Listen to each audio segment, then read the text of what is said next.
This week on Life and Faith. We got this call late on a Friday afternoon, and you know that the local social services are in trouble because they're phoning us, and we've already got 6 kids in the house. So they say, "Well, Krish and Miriam, we know you've already got a full house, but is there any way you can take another one?" And again, my wife's already saying yes. There's a pattern here. My wife is the yes person, and I'm like suspicious or worried or nervous. So I just say, "Just tell me something about this child so we can prepare." And they said, "We can't tell you much. All we can tell you is he's a biter." And that freaked me out. We have entered into an amusing ourselves to death moment in history. It doesn't make sense to me. If there is God, God's supposed to be free. I was 100% sure that I was sacrificing on the altar of truth my only chance for happiness in this world. Miracles don't necessarily change anybody's mind. They just get their attention. And so I had to run with my child on my back, the ESA army coming behind us. I said, "Gee, Uncle George, this is luxurious for a communist." Sonny said, "Nothing's too good for the worker, nothing."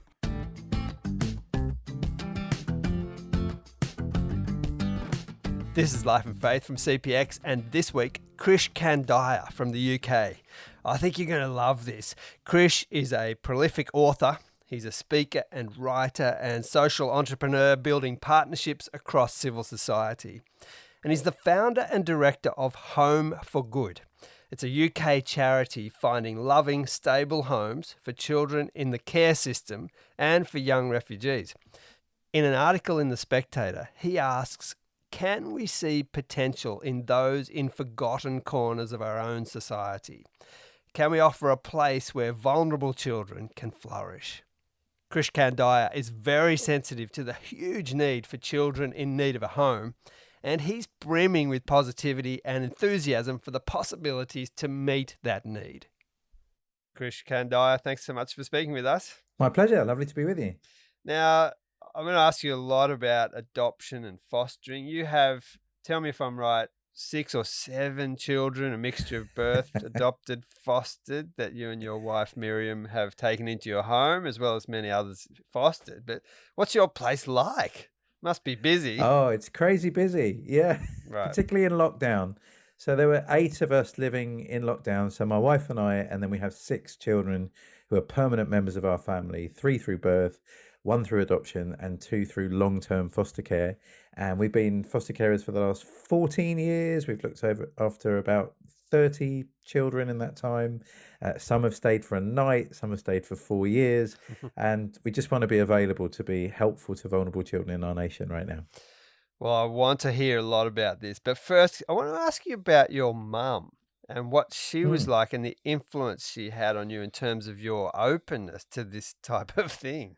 That's a good question. My mum was brought up in India. She was born into an Indian family. Her mother was Indian, but her father was Irish. And her father went to fight in the Second World War. He died in El Alamein in North Africa, and he was given the military cross for his bravery. But my mother and her 2 sisters were put into an orphanage because they were mixed race. They were seen to be socially unacceptable. And so they weren't allowed to go and live with their Indian mother, and they weren't allowed to live with the Irish wider family. So they were separated and put into 3 different orphanages, which is terrible. And it's been a driver for me to try and end the need for orphanages around the world. Orphanages are not the best place for children to grow up. Families are the best place for children to grow up. Anyway, so my mum ends up coming to the UK. She ends up nursing a grand aunt when she was 16, training to be a nurse in the local hospital.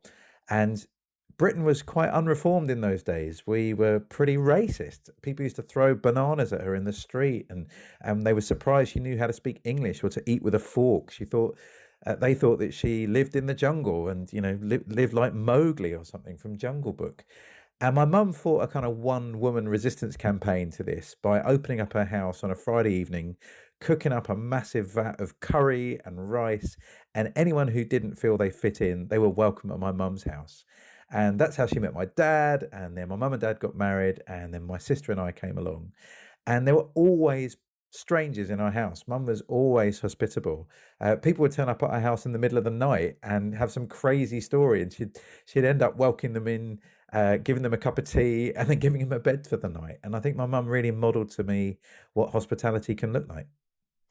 Yeah, she sounds amazing, and obviously huge influence on your sort of attitude to this type of activity. What got you into the fostering kind of game, if you like, to begin with? Like, how did that happen? It's weird. My wife and I had always talked about fostering and adoption, even when we were dating, Mm. but we ended up having 3 kids in quite quick succession, 3 kids in 3 years, and we were under 30. And then my wife thought we had capacity to care for some more kids.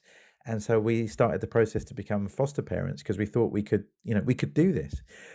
To be honest, my wife was ahead of the game on this one. I was slow to pick up on this. I thought we'd added to global population growth through our 3 children. We'd done enough. And I'd had this vision that one day our 3 kids who had come into our family together would leave our home together, maybe to go to university or work. And it would just be like the old days, my wife and I. And we'd go on long romantic walks along beaches. And, we lived in Oxford at that time. And it's a long way to the beach. We'd commute to the beach. We could do that. We could do those little city breaks that couples do. And a few things happened to me. One was some friends of ours in their 60s became foster parents for the first time to older teenagers. And that really challenged me. I thought if they could do that at that stage in their life, well, maybe I should be considering it at my stage in my life. And the other thing that happened to me, it's an occupational hazard. I'm a Christian, and part of my Christian spirituality is to read the Bible. And reading the Bible, almost every other page, God describes himself as a father to the fatherless or a protector of widows and orphans. And I suddenly began to join the dots. I don't know how I hadn't seen it before, but I realized that if I was going to be an effective, obedient Christian, that needed to influence the way I did my family. And if God cared about vulnerable children, then I needed to too. So those were the 2 major factors that started me on the process to become a foster parent. Sounds like reading the Bible might be a dangerous occupation. That might be why it's been banned in so many countries. It does really change your life. Now tell us about, you've had lots of, as you mentioned, you've had lots of children come to you. They're clearly coming from really distressing situations. What are the types of typical things that would lead to a kid being, you getting the call to say we need emergency care for someone? Yeah, well, the situation is pretty similar in the UK and the US and Australia and New Zealand. The majority of kids that come into care come because of neglect or abuse. In the UK, it's between 65 and 70% of kids in care have that experience. And it's sexual violence, it's physical violence against them. Often it's addiction related. So the parents might be addicted to some kind of substance, and it just diminishes their ability to actually care for their kids. I think most parents, even those that have their children removed from them, love their kids, but sadly they're not able to express that love in an appropriate way. So kids come into care in all sorts of circumstances. Remember, we got a call at midnight. I think my wife answered the phone and said yes. I don't think she was fully awake, but 2 hours later, a police van pulls up outside our house. 2 lovely female police officers get out and they open the back of the van, and 4 children come out. And they're in our lounge at like 2 a.m. in the morning, and they look like kind of rabbits caught in the headlights of a car. They're shell shocked. They've just come from the police station. They've been removed from a domestic violence situation. And our job as foster parents is just to make them feel safe and secure, that this is an okay place. It's going to be okay. We're going to look after you. And that's hard, particularly when kids come from all sorts of different cultural backgrounds.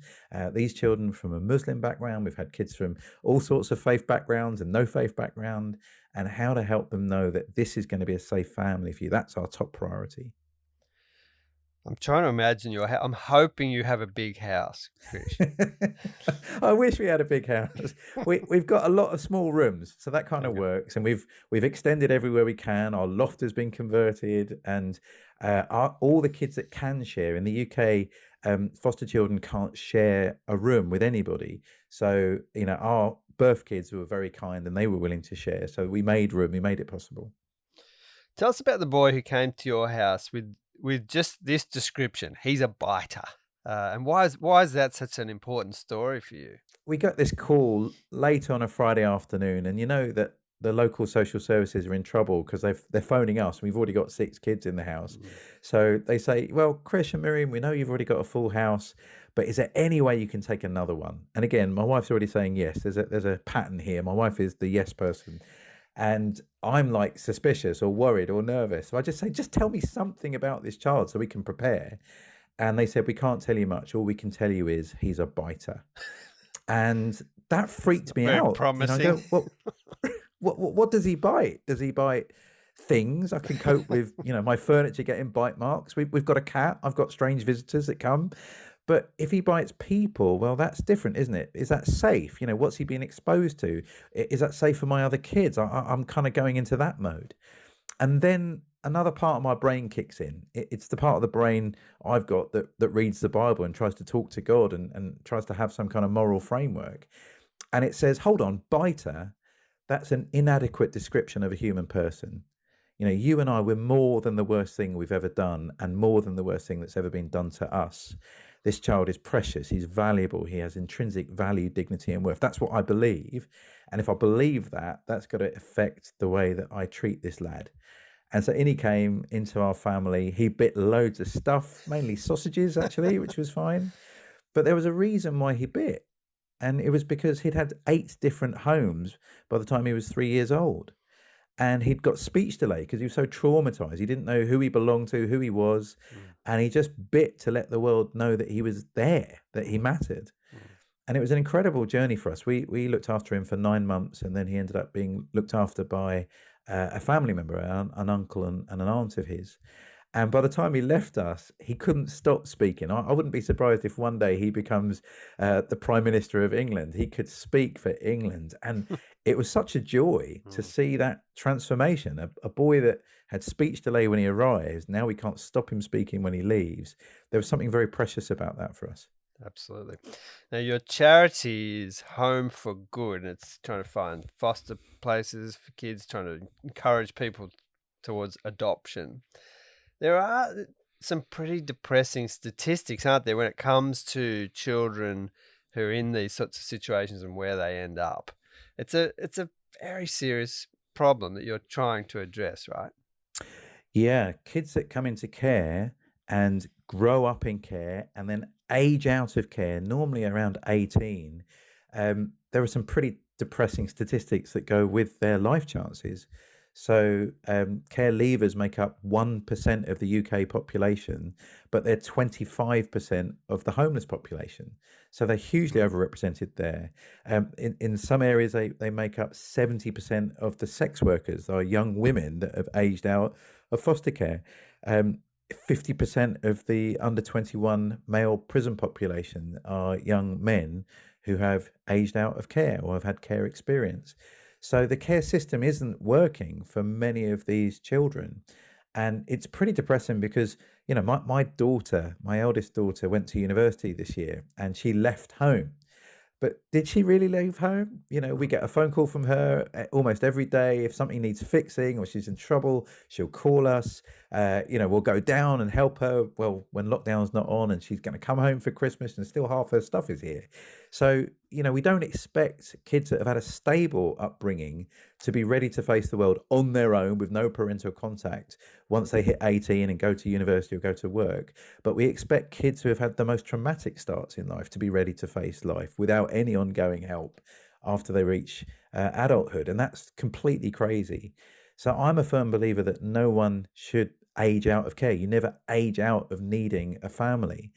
And whether it's through fostering or adoption, there ought to be a family that surrounds and is available to these children for as long as they need it. You really are an advocate for permanent places in families. There's a really special extra layer, isn't there? Important extra layer here when people do feel like they belong somewhere. When you were mentioning that before, I had a terrible thought that I've still got some stuff in my parents' garage, and I'm way too old for that to be the case. That's right. I think, my mother died when I was 39 years old. It was a huge blow. And, I'm a lot older now and I still haven't deleted her phone number from my phone. It feels too permanent. So we need these long-term loving relationships, and children that have had early trauma need it more than ever.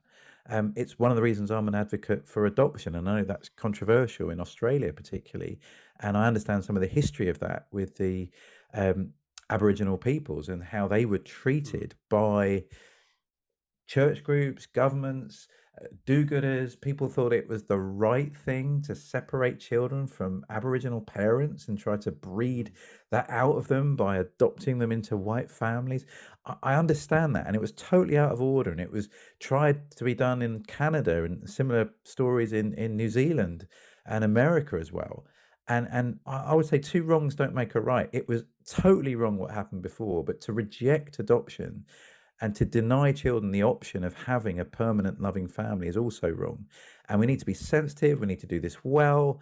We need to make sure there isn't kind of racial disparity in these issues, but still to help children find permanent loving families really matters. And so I'll be a lifelong advocate for adoption. I think it's been so helpful for many children to know that loving, safe family. This situation where you're taking kids in an emergency place, and sometimes they'll stay with you for a few weeks, a weekend or much longer. But gosh, there must be some heartbreak attached to this, both the situation initially, but also in saying goodbye to the kids. There definitely is. And, people need to go in with their eyes open. Sometimes people say to me, "Oh, Krish, I could never do what you and Miriam do. I'd love the children too much to give them back." And I'm going, okay, I kind of know what you're saying there, but we really need to interrogate what you mean by love. You'll love these children so much that because you might get hurt, you're not going to get involved in their lives at all. That isn't love. That's not what love is like. Love is about sacrifice, isn't it? Again, I'm a Christian. I take my cues and my definition for love from Jesus. Jesus laid down his life that we might live. And so that's the model of love for me. I've got to be willing to lay down a whole bunch of things in order to help children to thrive and flourish. And to be honest, we're the grown-ups here. We should be able to take the hit. It is painful seeing a child that you've loved as your own flesh and blood for years move on and have a new life without you when you've been there everything. We've looked after babies and then had them adopted when they're 4 years old, and we were the only family they knew. It's incredibly painful. We don't get to choose where these children go, but we do get to choose how they're treated while they're with us. And our job is to pour as much love and kindness and compassion into them as we can, so they're ready to face life and to make new relationships as best they can. And in one sense, if it doesn't hurt when they go, you've done something wrong. You've held something back. And children need you. They need all of you. You need to be all in for this.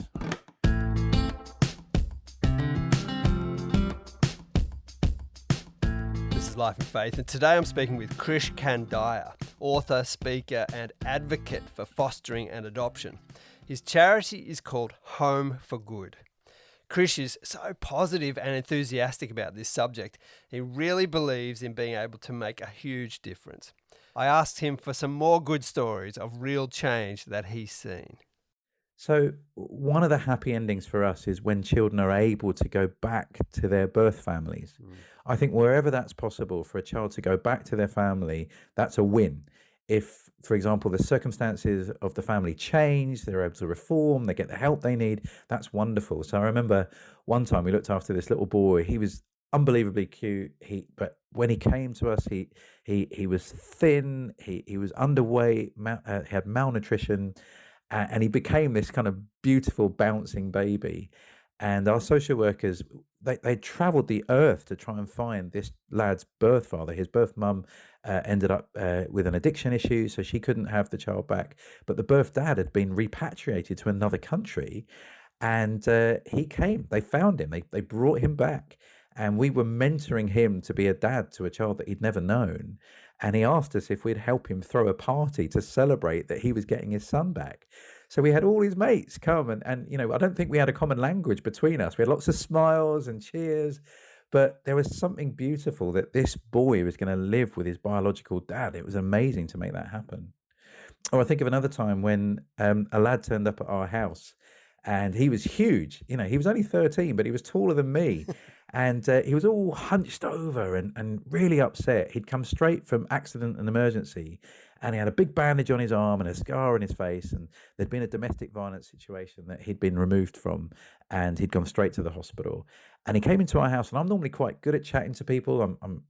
I enjoy conversation, but no matter what I tried, I couldn't get a word out of him.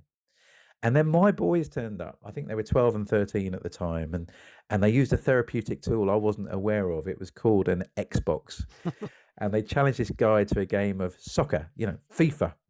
And he's Arsenal. My boys are Man United, and Arsenal won 5-0. And my boys are going, "Nice shot, mate. Well done. You're a professional." And I thought, whoa, this is a proud dad moment. I don't care what grades they get at school, though, it's great if they do the best they can. But here they're demonstrating something beautiful. They're demonstrating hospitality, kindness, encouragement. That's what I want to cheer on in my lads. And it was so exciting to see them do that. By the time it was evening, he was cracking jokes. He'd come out of himself. He felt this was a safe place to call home. And he had a lot of healing to do still, but we were excited to see the progress that could be made, even just a few hours of feeling that this is a safe place and we're a safe family. Do you ever feel, sometimes people are so damaged by trauma and terrible things that have gone on in their home that it's going to be really hard to break through and might even be dangerous. Like you spoke about the 13-year-old boy's bigger than you. I think some people would think, oh, is this a safe, responsible thing to be doing? And I've got other kids that I'm responsible for and all that sort of stuff. I would admit to some of this myself, but I'm interested in your response to that, because I think it's an important question, and you've no doubt thought through what this means. To be honest, most of the time, this is a very safe thing to do. You're looking after small children in our circumstances, and they have experienced trauma. It's not their fault. If I was in their circumstances, I would want someone to step up and do what I'm doing for them. So it's very safe. Sadly, because you're dealing with families that have been at the breaking point, sometimes it can be pretty scary. We've had death threats from the birth dad, who was really angry that his children had been removed from him. And so, we were asking our social workers what we were supposed to do. They said, "Oh, don't worry, we'll give you a special secret code that you can phone the police if there's a problem." And we go, "Okay." One of our neighbours is a police officer. We asked them what that code did, and they said it does absolutely nothing. It's like some kind of security blanket. So, you can't go in this, rose-tinted glasses, hoping everything's going to be okay. But we're saying it's worth it for the sake of helping these children. These children deserve it, need it. I believe every single human being has intrinsic value, dignity, and worth. That flows straight out of my Christian faith, but you don't have to be a Christian to believe that. And if we believe it, that everyone has dignity, value, and worth, then we need to show it. And these kids need us to step up and do that. Some people are worried that this is going to negatively impact their birth children, that if you start doing this, it will damage them or somehow set them back. And I can understand that. And you need to be responsible. Your own birth children, what they can cope with and what they can't. But to be honest, I've seen being an older sibling to children in care bring out the best in my kids. My daughter, I told you, she's gone to university. She still phones back to check in on the younger foster children, because she knows that her moving on has been quite traumatic for them. And so she just wants to reassure them that she's okay. That's coming from an 18-year-old. 18-year-olds are supposed to be into Instagram and party lifestyle and all that kind of stuff. But I've seen fostering bring a lovely, compassionate, gracious side out of my kids. And it's been a joy to watch. What are the ways you broadly try to motivate people to open their hearts and their imaginations to this big challenge? So I guess I've got two modes. As a Christian, I call my Christian community the church to action. And actually, we're finding a great deal of receptivity there, because part of the Christian story is that every Christian has been adopted into God's family. And, every time Christians pray the Lord's Prayer, "Our Father who art in heaven," we're reaffirming that God is our heavenly Father. And we only get that because of his mercy, his grace, and adoption. Jesus is the only true eternal Son of God. We're all sons and daughters of God through adoption. And we motivate people by saying, look, for most people, they think adoption is just the third worst way to have a child. You know, there's natural birth. For some people, there's IVF. And if that doesn't work, well, there's always adoption. And when you come at adoption that way, because of infertility, you often want a baby, the baby that you've been unable to have. And so babies get adopted very quickly, while older children, sibling groups, children from Black and minority ethnic backgrounds, children with additional needs, they wait the longest. And so I say to the Christian church, you know, God didn't adopt you because he was lonely or struggling to have his own kids. God adopted you not because he needed it, but because we needed it. So would you step up and be the parents that these children need? And we've seen all sorts of people come forward in churches. We've seen single people come forward saying, you know what, I'd love to have a husband or a wife to help me raise a child, but I think I could do a great job of being a mum or a dad on my own.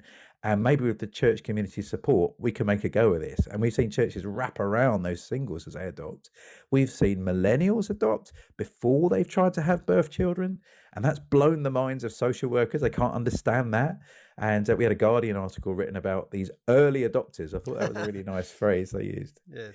We've had people with kids like us. We've had kids, people whose kids have left home and they're empty nesters and they've done it. So we'll motivate Christians using the kind of core message of the Christian faith, and there's resonance there. But for the rest of society, we're using the same mindset. We're saying, look, could you be the difference? Could you come and be the parent that children need you to be? And we've seen lots of our friends, we've got lots of friends that don't share Christian faith. And one of them told me the other day, you know, I was making money, but I wasn't making a difference. Fostering is allowing me to make a difference in someone's life. And I said, oh man, that's brilliant. How can I cheer you on? What can we do to kind of support you in that? Tell me a little bit more about this Christian concept of hospitality. I mean, hospitality just means to welcome the stranger. And all the way through the Bible, God seems to show particular interest in vulnerable people groups. So if you read the Old Testament, often God is talking about concern for the stranger, which is often a refugee. The widow, that's a person that's been bereaved, and because there was no kind of social welfare system, they were particularly vulnerable. And the orphan often means someone who doesn't live under the protection of a father. So those three groups, widow, orphan, and stranger, are mentioned over and over and over again. And it's one of the things that I love about God, actually. You know, when you meet people who are uncertain about their own kind of self-esteem, they'll normally name drop someone famous as quickly as possible that they've met. But why do they do that? They name drop famous people so that they get some kind of halo effect and they feel important. But when God wants to tell you who he is, he name drops the poor and the marginalized and the outcast and the stranger and the widow and the orphan. And that's the kind of God that I want to follow. And if I want to follow him, that means I need to show the same regard and care and concern that God has shown to me and to all people. Jesus put it really clearly in probably his most challenging parable, the parable of the sheep and the goats in Matthew 25. And he said, whatever you do for the least of these, you do for me. And so what I need to do when I see another person in need, I need to see this is someone who represents Jesus to me. Here's an opportunity for me to put my love for God and my faith into practical action, because whatever I do for the least wealthy or the least powerful person, I'm doing as an act of worship for Jesus. So one last call to here's your opportunity here, Krish. You know, tell us why we should even consider this, even if it's something we've never thought about before. Well, I'll give you two reasons. Many people care about issues like homelessness, sexual exploitation, people trafficking, and people in prison. Many people care about those groups of people. I think that's fantastic. And we need to turn the volume up on those issues. That's great. And people like it on Twitter and share it on Facebook and call the government to do stuff about it. Brilliant. I say, why don't we get involved in these people's lives when they're 3 or 4 years old and they need a loving, permanent family? Let's get involved further upstream to help children become the adults that they were born to be. So, you know, that's one reason. The second reason is a more selfish reason. I don't know of a more joyful experience than watching a child who's had a really tough start in life grow and flourish. I came home from work one day and it had been a rubbish day at work. Everything had gone wrong, infighting in the office, just rubbish all through. And I came through the front door and I was completely exhausted. I wanted to just throw myself on the sofa and just watch Netflix for the next 6 hours. And then there's a 3-year-old boy in my house and he's begging me that we go to the park. Right. And this was the biter boy. Who, remember the boy that couldn't speak when he turned up? Now he's persuading me, and he won't stop, that we need to go to the park. And there we are, we're in the park. And this was the day we took him on his bicycle, and we took the training wheels, the stabilizers off the bicycle, and he's zooming around the park, and he's shouting, awesome, awesome, awesome. And I'm nearly in tears because I'm thinking, I know the story of this boy. I know what he was like when he first came to us. And now he's beaming. He's just so full of joy. And that joy is infectious. I don't know of a greater joy than helping children have great moments in their lives, knowing the trauma they've had in their past. So it's a great gift to the children, but weirdly, wonderfully, it's a great gift to you as well.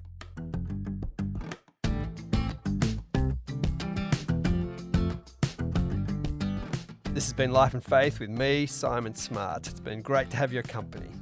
Krish Kandiah is the author of many books, including Home for Good, which is also the name of the charity he founded that promotes foster care and adoption.